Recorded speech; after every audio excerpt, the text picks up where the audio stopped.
Let's comprehend this body instead of reconditioning. Giving up. Chapter 2.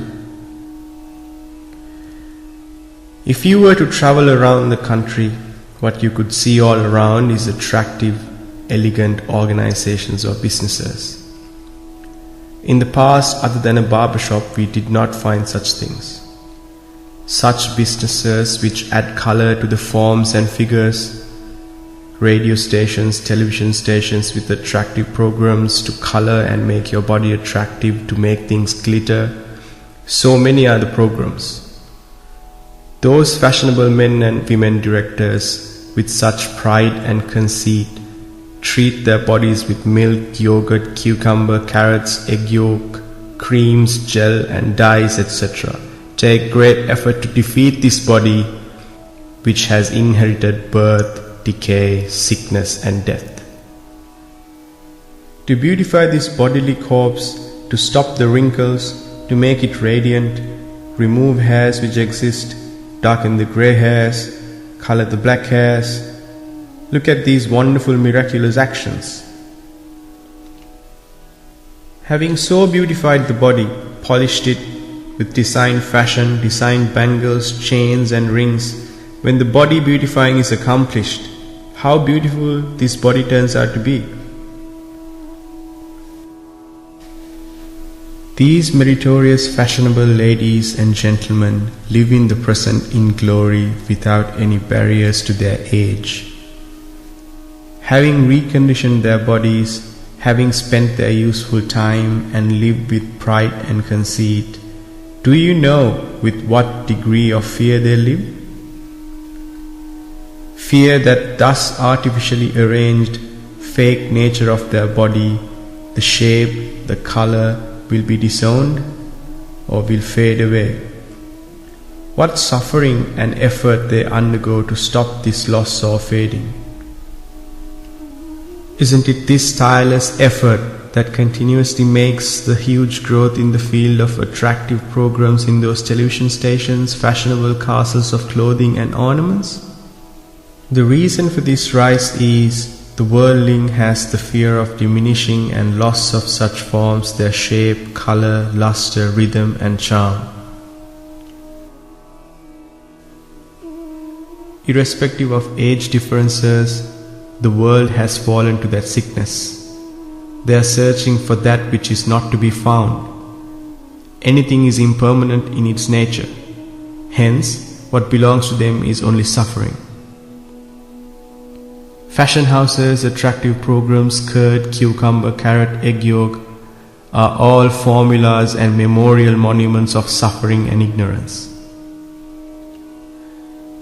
If one were to go in search of those, then he is helpless and completely impoverished.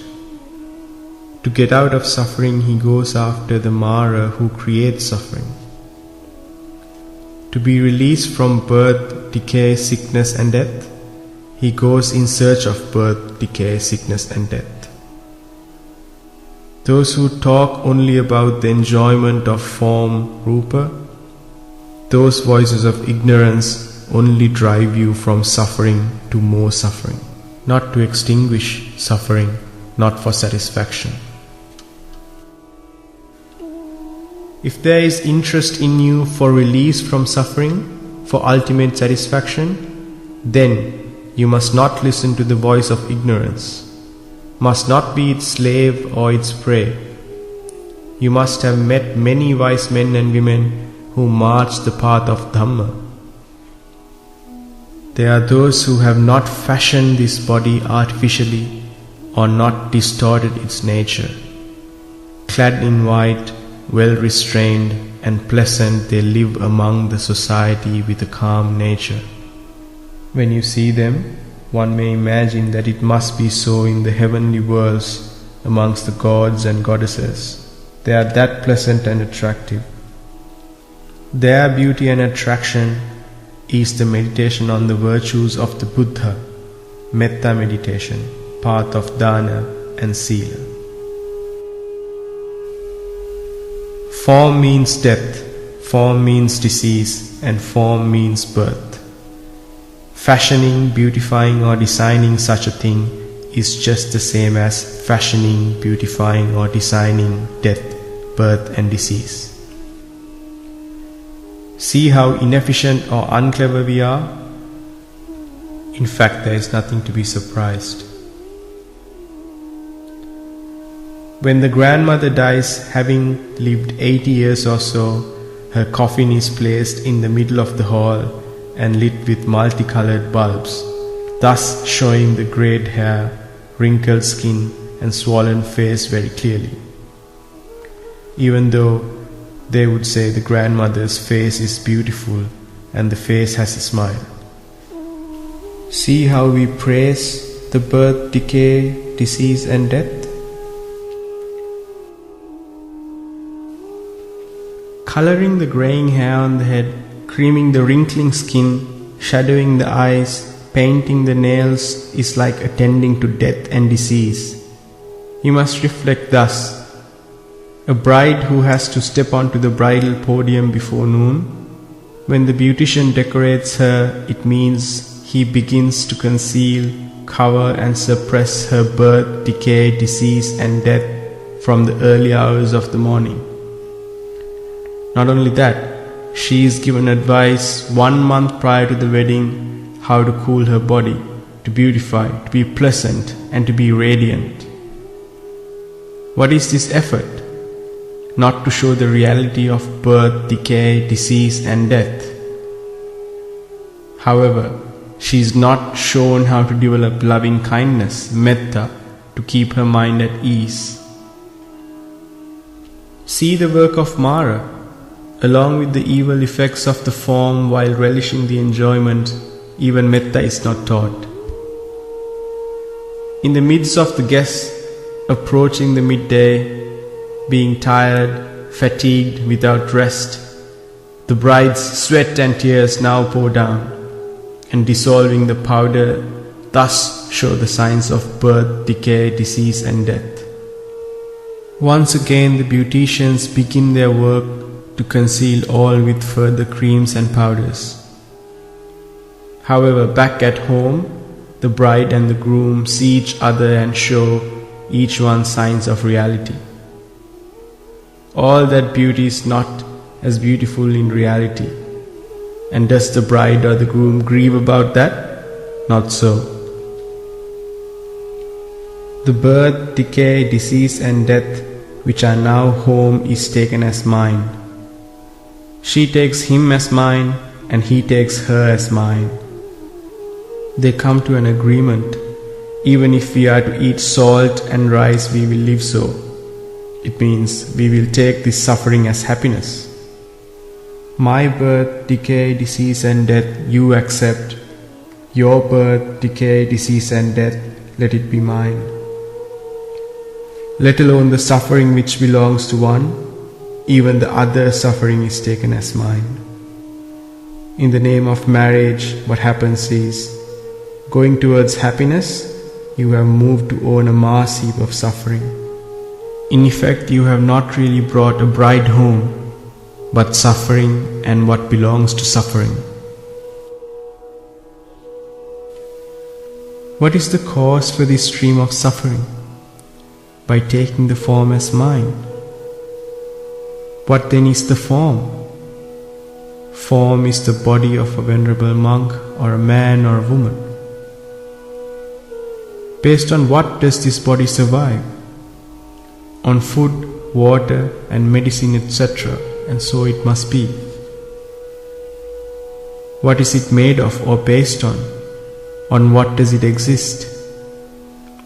Because of the hardness, wateriness, warmth and airiness of the 4 great elements, namely the solid Patavi element, water Apo element, fire Tejo element and the air Vayu element. By the nature of these elements, the body has formed. The elements do not exist individually at any stage in any single part of the body. One cannot take them separately, as this is the solid element, the water element, the heat element, or this is the air element. As an example, if you take a piece of flesh from your body, this piece has all the 4 elements. Its hardness is the solid element, its blood is the water element, its warmth is the fire element, its air element is the blood flowing due to pressure. Therefore, this piece of flesh has all 4 elements. Normally, we would call it the solid element, but this piece of flesh contains the other 3 elements too. Similarly, take a portion of urine. Normally, we would call it the water element, but the impinging effect is the solid element. The warmth you feel is the fire element. The nature of flowing is the water element, and the forming effect is the air element. This shows the urine contains all 4 elements. Any form which is personal or external, the nature of all form is as mentioned above. But our discussion is on the personal form, which is your body. Now it is clear to you that body means form, and the form consists of the 4 great elements. These 4 elements always remain in difference or changing. We perceive this change as impermanence. Birth, decay, disease and death are the symbols of change or impermanence. The world's fastest process is the impermanent nature of form. However, much the world has progressed technologically. Even to think of taking a photograph of the speed of change in the form is foolish. Why?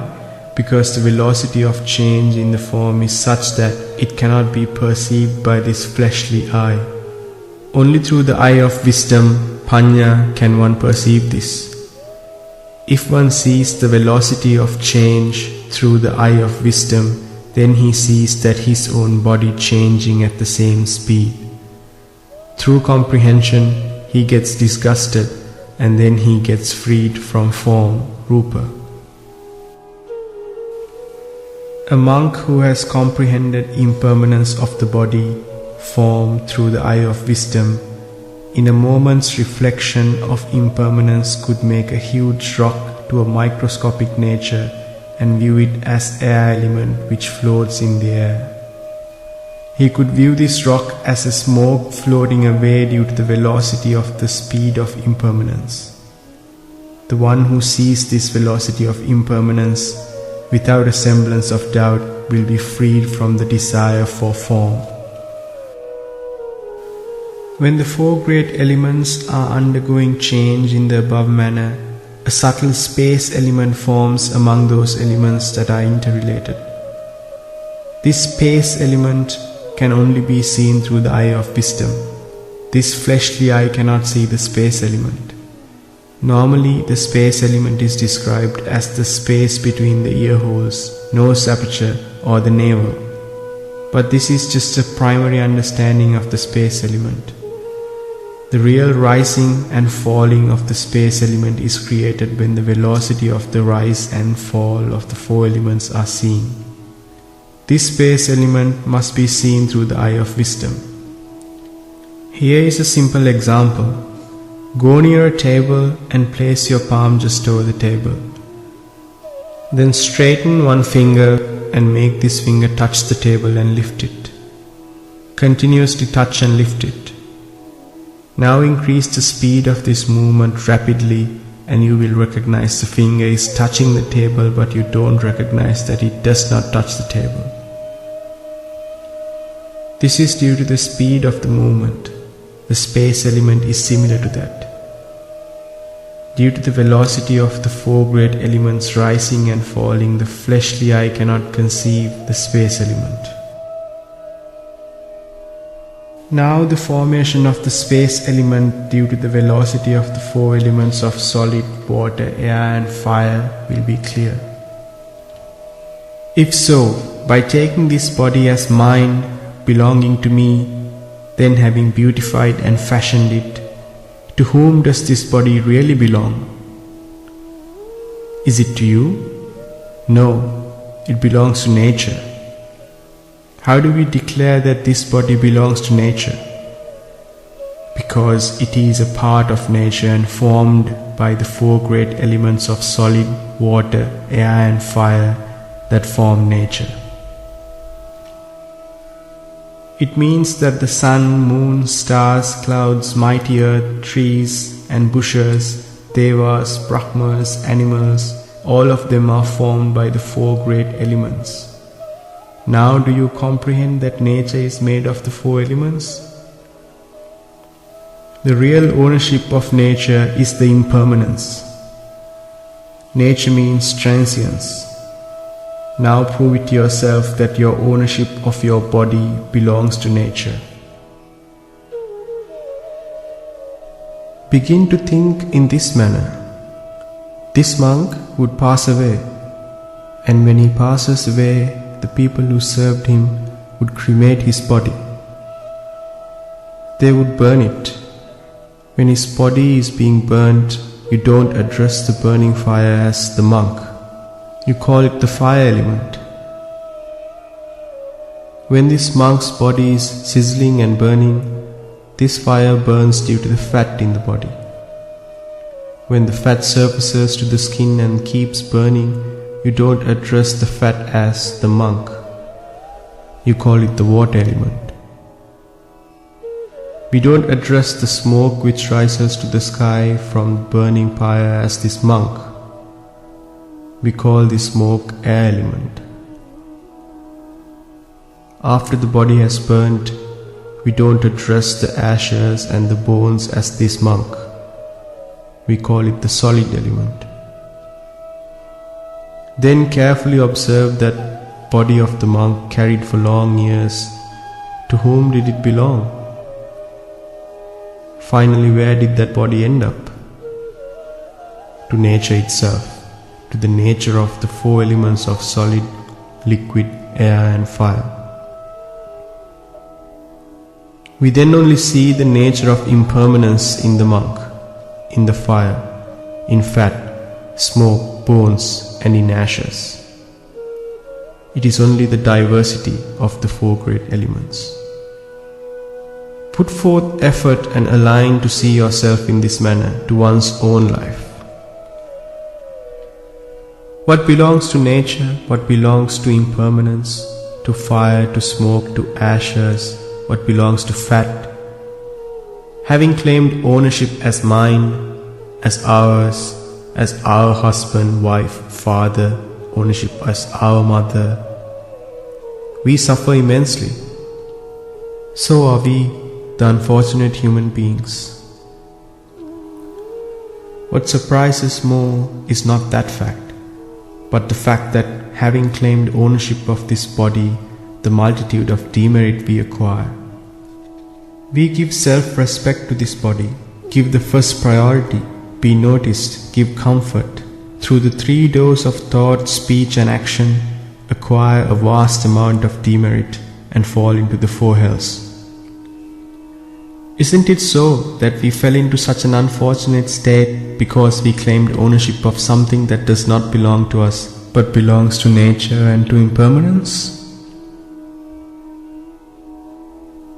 As mentioned earlier, the bride and the groom, to overcome birth, decay, disease and death, are nourished with yogurt, egg white, curd, cucumber, carrot and so on and so forth, are nourished by fashion designers to be given in marriage. You must reflect that all this effort to decorate is to give comfort and pleasure. This comfort and pleasure is given to the fire, smoke, ashes and oil, which does not belong to you.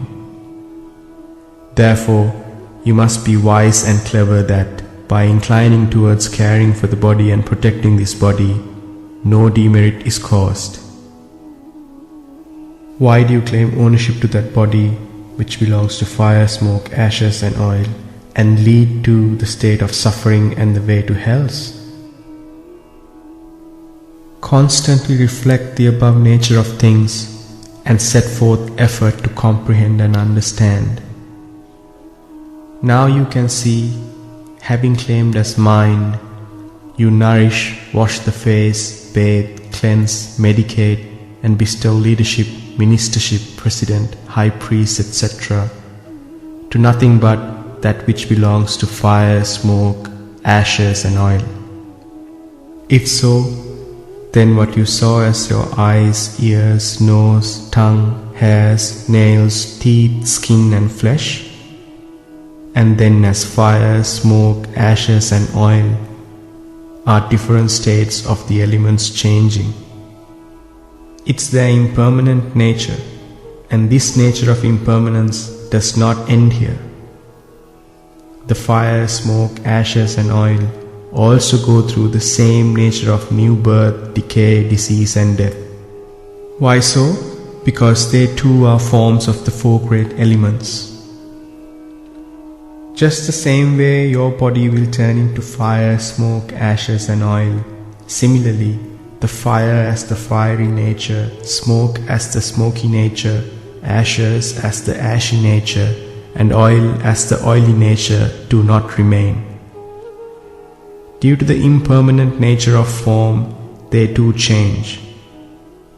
They change to vapor, wind, clouds, rain, mist and dust, and the trees, fish and animals depend on them. See the transformation of things which has taken place from your body that you beautified with all those substances mentioned earlier. While you were walking in the street, imagine you are faced with a smelly garbage dump. It's nothing but a rotting body of a human or an animal which in the past assumed the body as mind. This is the changing nature of the elements. He would have adorned himself with gold and silver. Look at the mighty ocean. Every drop in it would be the tears flowing from the eyes of all beings, blood and sweat of all beings. When the body burns, the smoke which emanates collects as vapor, forming clouds, then pours down as rain. Every drop in the ocean in the past would be from a human body. What we see as the ocean is the ever-changing nature of the four elements, the impermanence of the form, Rupa. The world's most beautiful actor or actress, at death, if their body is burned, that body unites with the rain, with the water, with the earth, with the air, and even unites with trees and leaves. Then isn't it this same impermanent changing nature of this body, the rain, the sun, the water, the air, in short, the nature is made of? Just as much we pronounce due to blood, our relation with the mother, the father, sister, brother, uncle, auntie, grandpa and grandma, so are we related to the rain, the water, earth, trees, etc. Why? Because in the past they too were made of our body, flesh, blood, fire, smoke and ashes. Reflect on the human body. Due to the impermanence of the elements of the eyes, ears and the body, it changed to clouds, water, earth, ocean and trees, and even to garbage. This nature repeatedly changing without beginning or end drags on like a circle. Just as the rain, clouds, fire or the earth does not belong to you, your mother, father, brothers, relatives, sons and daughters, do they belong to you? All this is a diverse nature of the four great elements, and this diversity is due to impermanence. Therefore this body belongs to four great elements, the four great elements belong to nature, and the nature belongs to impermanence. How can we claim ownership of that which is impermanent? You must comprehend the above nature and see things as they are. Then through comprehension, understanding and seeing thus, you will be disgusted. Because of this disgust, you will begin to disown and let go of this body. This disownership brings you freedom, the world's most supreme Aryan freedom.